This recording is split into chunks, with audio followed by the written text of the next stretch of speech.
What's going on, guys? Hey, look, I wanted to talk about a really serious topic. And the topic is, why does it seem like so many motovloggers on Instagram and TikTok and YouTube, I guess you could say, why do they all rush out and buy AGV Pista helmets? I don't get it until I started to really dig into it. And I found some really interesting things that kind of make it valid and kind of shed light on the opposite end of the spectrum, right? So let's talk about it, right? Number one,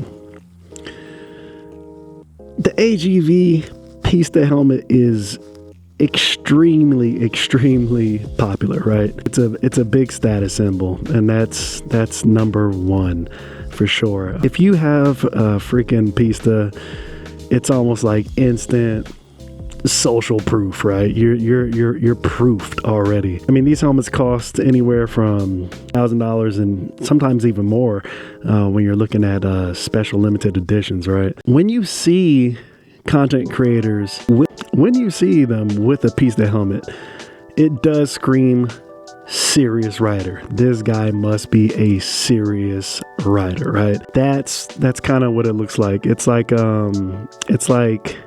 when you see somebody with a really cool camera and they got a really nice lens on it, it screams like they must be pro, right? But it's not always the case, right? I think subconsciously viewers, when they see somebody with a Pista helmet, they kind of just think like, oh, this guy's content or this girl's content must be like top tier quality. It must be high quality. And so they're more willing to give a follow or a like. When you look at the Pista GPRR, that goes for like $1,600 to like $2,000, right? So when you see somebody with these things, it does garner views. It does make people want to look. Number two, I would say it's going to be like copy the GOAT effect. When you look at guys like Rossi, a legend, Pecco, legend, and just mainly most MotoGP stars, period, they all run Pistas. I mean, AGV pretty much markets the Pista as the MotoGP like homologated helmet. I mean, it's pretty much everywhere. It has a really wide field of view, 190 degrees or something like that. And you know, the aero is pretty amazing. I mean, there's not many helmets that get better than the Pista, but it doesn't mean that because you don't have one doesn't mean you're not a serious motovlogger or a serious rider. I would say number three, obviously the helmet looks great on camera. It looks amazing on camera. It looks pretty killer on camera, right? Most of the helmets have like raw carbon fiber weave, the mirror visor, like all the different types you can get. It just pops, man. It really just pops. And when you see that helmet, it really looks interesting, right? It does catch the eye, and it's always like, damn, what is that? What kind of helmet is that? I think most of the riders that actually use them, like I said, they kind of like praise the visibility and the aesthetics of the helmet over some of the other ones that AGV actually make, like the K1s and the K6s, which are actually, you know, pretty decent helmets in their own right. But it's just something about the Pista that commands like attention. It commands like all eyes on me, right? Let's talk about number four. I would say, like, it seems like the general consensus that obviously the Pista is probably one of the lightest weight helmets that you can get on the market, especially compared to other brands, right? Other brands are usually about, from the metrics that I've seen, usually other brands are usually in the realm of like around 300 to 400 grams heavier than the Pista. And you know, a lot of the motovloggers or the influencers will always state that it's just a lightweight helmet. It's lighter than anything on the market. So right away, it's just going to be probably out the gate the lightest helmet that you could possibly buy. Number five, this helmet is just a magnet, dude. It really is a magnet. Like, if you own a Pista, you automatically will just generate views based on the algorithm of like any social. When it comes to like Instagram, like I said, TikTok, putting Pista GPRR or some type of Pista limited edition helmet in your titles, in your thumbnails, showing unboxings and stuff like that, it's automatically going to gain views because it's such a coveted helmet that not necessarily that anybody can go out and get, but most people are not willing to go spend that much on just a helmet, especially if you're not actually racing, So when you see influencers have these helmets, it's like, damn, they must really got a lot of bread. Because a lot of them don't hit the track at all. You know what I mean? There's a lot of them that never see the track. That's probably the majority of people on social media probably never ever see a track if they own one. So I just think that it speaks volumes whenever like AGV drops a new helmet or a new graphic or a limited edition.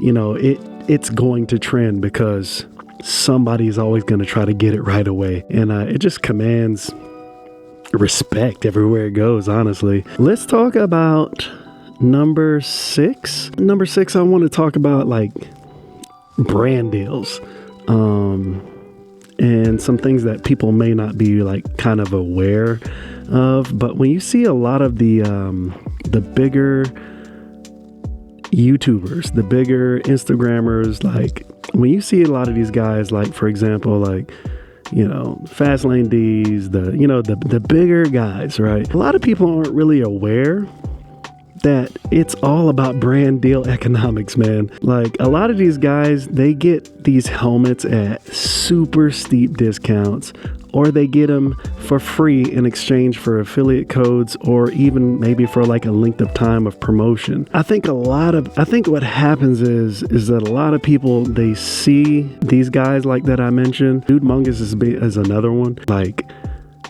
I know he had made a video where he had damaged his lid. He damaged his lid, and he was just happened to go up to one of the dealers to try to see if he can get it fixed. And it happened to be like a bike meet or something. So he rolled up and he was just like, dang, he had to actually pay for it out of pocket. And he said, he was like, damn, it sucks, man. He was like, he was saying something to the effect that it sucks having to pay for these things without the deep discount, because he just doesn't pay for anything, full price anymore, because he's built his channel, he's built his community up enough to where he can get those brand deals where he can get super deep discounts or just get things for free. So I think the allure for these helmets, when it comes to most of us social media influencers that we're trying to be, or just motovloggers in general that are trying to project themselves, like we're trying to get in a position to where we can get brand deals. Maybe not everybody is in it for the same reason, but if you are trying to get to that level, buying one of these helmets right off the rip is just going to make you look sponsor ready, man. It's gonna make you look like you're legit, right? And there's absolutely no secret that AGV, they literally openly solicit influencers and collaborations on their marketing page. You can check that out. But it's always, you'll definitely know when you see these guys that put out the affiliate codes to get like 10, 20%, whatever it is that you can get off on these helmets. So whenever you see that, just know right away that they were solicited and they're in a brand deal, with these guys. So, something to look out for. That's why most people rush to buy one, so they can look sponsor ready. We talked about some other stuff. I would say number 7 kind of ties into some of the other stuff that I talked about before, as far as like the limited editions and people just FOMO over the content, dude. Like, it's just crazy how you don't even have to review the damn helmet. All you got to really do is just unbox it, do some B-roll on it, and people are going to watch. So, if you can get your hands on an unlimited edition, you're going to be golden. You know what I'm saying? You're going to be golden. Even if it's not a limited edition, people just love the helmet. So people will always watch because it's something, like I said before, it's not something that's just easily obtainable, or it's not something that is in the priorities of people's budget, most people's budget. So whenever you have that helmet, man, people are going to watch, man. They're gonna just watch. Lastly, number 8, man, I want to just basically say it's flex culture, man. It's a huge flex in the motorcycle scene and in the culture, like especially the sport bike culture. And honestly, having one of these helmets, man, it absolutely crushes short form content. So any of the platforms, like I said, YouTube Shorts, obviously Instagram, obviously TikTok is still around. It's gonna crush those algorithms, man, because everybody wants to see a snapshot of the Pista, man. You know, you can, like I said, you can just get some quick B-roll of these bikes, of these helmets sitting on a bike. It doesn't even, you don't even have to ride. All you gotta do is get some really, really good B-roll, man, and you are absolutely golden, man. Pista compilations, man, like they crush, man. They just crush. And you know, that's mainly what I think it's really for. I think a lot of people just gravitate to it because it's like almost a cheat code to like get views or get attention. One of the negatives that I've always seen about these Pista helmets is that they're noisy. They're absolutely noisy, and the fit is it's comfortable, but it's uncomfortable for longer rides. Like the cheek pads are stiff. There's no like internal sun visor. There's like, you know, it's just louder than most normal off the shelf like touring helmets or just sport helmets in general. So like if you were thinking like something like the Shoei X15, like HJC Rafa, that's one of the helmets that I really want to get. I like HJC, but the Rafa, I really want one of those. The 1N, the race one, is so dope. You got AGV, like I stated before, the K6s. I think you got a K6S. They're gonna look better, and they're gonna probably feel way more comfortable than a Pista, man, honestly. I've never owned one, right? But I'm just going on the general consensus of what most reviewers have said about the helmet, right? So I want to get that straight right away. I don't think that you actually need a Pista. I don't think that you need one. Obviously, there's plenty of people out there. There's plenty other brands out there that people gravitate to. Again, my preferable choice, I love HAC and I like KYT. I think they offer some really cool helmets. I'm not saying that I would necessarily never get a Pista. I'm not saying that. I'm not saying that you're wrong if you want to go get one. I'm not saying that at all. I'm just simply stating that I think the reason why we see these socials flooded with Pistas and just AGV in general is because if you can't afford the Pista, then you're gonna get something that looks similar, and like I said, it's usually like K1 or K6, and people just want to be able to fit the brand. So I think that's why there's a ton of branded AGV helmets out there on the social sphere, and it's kind of looked at like almost like bikes. It's like some people are just snobs. If you don't have a Ducati or something, you're not rocking a BMW, you know what I mean, or an Italian bike in general, they kind of look at you like, well, you're a motorcyclist, but you're on the bottom end. You know, you got a Japanese bike, you're on the bottom end, you know what I mean? Even if you're faster, it doesn't matter. It's like clout. It's like having an iPhone and a Samsung, you know what I mean? We know Samsung is better, but you know, the clout is still with Apple, you know what I mean? Because you see all the celebrities, you see all these people using it, and so it just has a clout factor, you know what I mean? So I think that's the thing with the Pista, man. You know,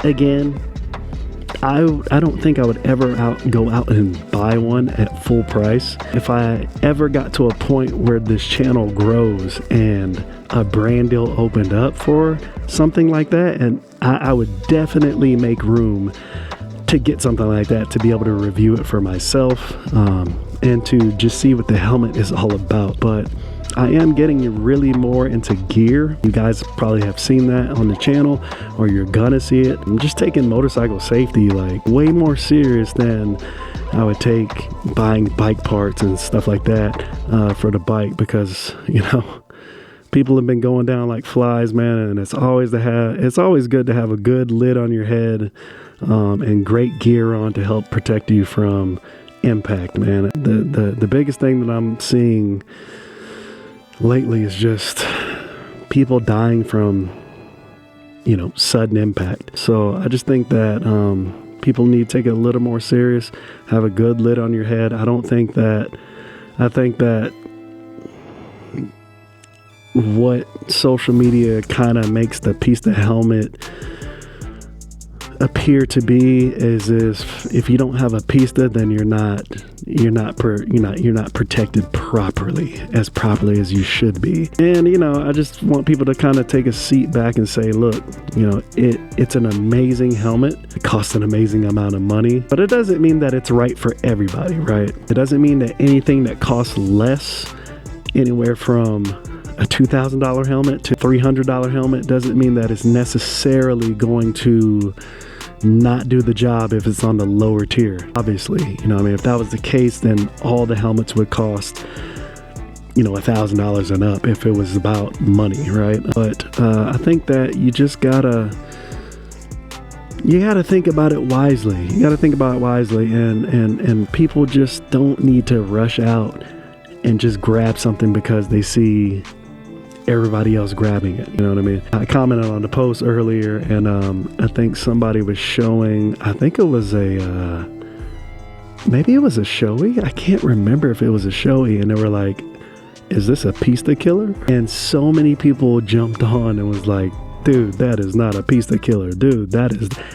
They were like, they were so hostile in defense of the damn Pista. It was like, it was insane to me. And I'm just like, I commented and I was like, 90% of these people don't even know why they're backing a Pista, whether they have one or not. They don't even know why. They're only doing it because the other bigger YouTubers and the bigger social influencers wear it and promote it. If they were to go grab you know, the HJC Rafa next, you know what I mean? Like, if they were to go grab the highest tier one of that, guess what? Everybody else is going to be switching to that. You know, we kind of see a shift right now going towards Alpine Stars and their R10 to SuperTech. So, you know, once again, it's cheaper, right? So it's going to appeal to more people. That means influencers can possibly make more commission, you know, through their brand deal by selling you or influencing you to buy a cheaper helmet